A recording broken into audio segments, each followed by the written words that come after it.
ডাকাত আতঙ্কে ঘুম হারাম লক্ষ্মীপুরের রায়পুরের কেরোয়া ইউনিয়নবাসীর। এলাকার যুবকরা ভাগ হয়ে পাহারা কার্যক্রম চালিয়ে যাচ্ছেন রাতের পর রাত। বেশ কিছুদিন ধরে বাড়িতে ডাকাতি হওয়াকে কেন্দ্র করে ক্ষোভ ও অসন্তোষ বিরাজ করছে গ্রামবাসীর মাঝে। তবে চুরি ডাকাতির ব্যাপারে আইনগত ব্যবস্থা নেয়ার আশ্বাস জেলার নবাগত পুলিশ সুপারের। লক্ষ্মীপুর থেকে বিএম সাগরের প্রতিবেদনে থাকছে বিস্তারিত। রাত হলেই বাড়ে আতঙ্ক, আসে ঘোষণা ডাকাত ঢুকেছে।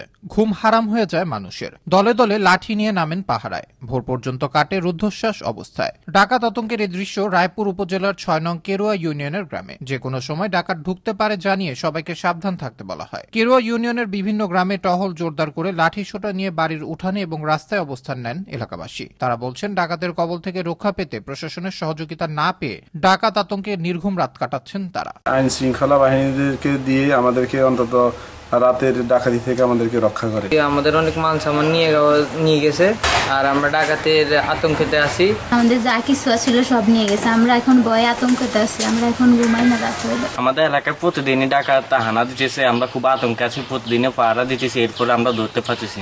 স্থানীয় এক ইউপি সদস্য জানান, এলাকায় চুরি ডাকাতি থেকে নিস্তার পেতে ডাকাতি হওয়া বাড়ির মালিককে রাতে ঘরের বাহিরে আলো রাখতে এবং সময় মতো নাইট গার্ডের বেতন দিতে বলা হলেও তারা তা মানছেন না। এর আগে আমি যতবারে আমার এলাকার নাইট গার্ড নিয়োগ করছি তাদেরকে বহুবার বলছি যে বাহিরে বাতি দেওয়ার জন্য, তারা কখনো একটা বাতি লাগায় নাই। আমার নাইট গার্ডকে কখনো তারা সহযোগিতা করেন। এদিকে ডাকাত আতঙ্কের এমন খবর পেয়ে জনপ্রতিনিধিদের সাথে নিয়ে চুরি ডাকাতি হওয়া এলাকায় গিয়ে ঘটনাস্থল পরিদর্শন করলেন জেলার নবাগত পুলিশ সুপার মাহফুজ্জামান আশরাফ। পরিদর্শন শেষে তিনি বলেন, বর্তমান সরকারকে বেকায়দায় ফেলার জন্য একটি মহল এইগুলো করার চেষ্টা করছে। বর্তমান সরকারকে একটু বেকায়দায় ফেলানোর জন্য একটি কতিপয় মহল চেষ্টা করছেন, এবং আমি জানতে পারলাম যে কে বা যারা করছে একটা পুরো বিরোধ ছিল, একটি বিতর্কিত দল আছে। অন্যদিকে নাম প্রকাশে অনিচ্ছুক এলাকাবাসীর কয়েকজন জানান, স্থানীয় জনপ্রতিনিধিদের জানানো হলেও এ ব্যাপারে তারা কখনো কর্ণপাত না করে উল্টো ক্ষতিগ্রস্ত পরিবারকে হেনস্থা করত। এমত অবস্থায় এলাকাবাসীকে ডাকাত আতঙ্ক থেকে পরিত্রাণ দিতে যথাযথ ভূমিকা পালন করবে প্রশাসন, এমনটাই প্রত্যাশা লক্ষ্মীপুরের রায়পুরবাসীর।